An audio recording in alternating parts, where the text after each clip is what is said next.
Look, ideally, everything would come in on time. In an ideal world, it doesn't. That's fine.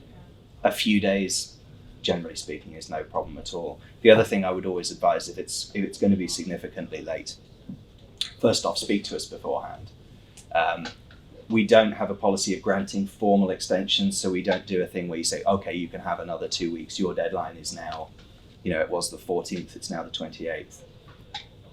Basically, because what happens then is next year the firm comes back on the 27th and says, can we have an extension again? What we actually say now is, if you think you're going to be late, let us know.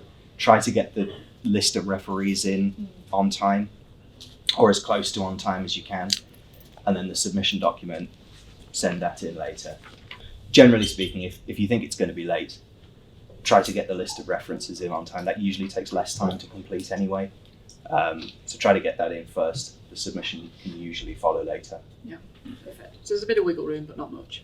Yeah. I think as long as the submission comes in before the research gets going, then we'd like them to be on time because it's just easier from an admin point of view. But it isn't an issue as long as the submission's there for the researcher to get started with. But yeah. I think the referees are the most important. I think just to sort of second what Simon was saying, I think so. We've got a submission deadline for the UK guide next Wednesday. We generally won't start contacting referees until January.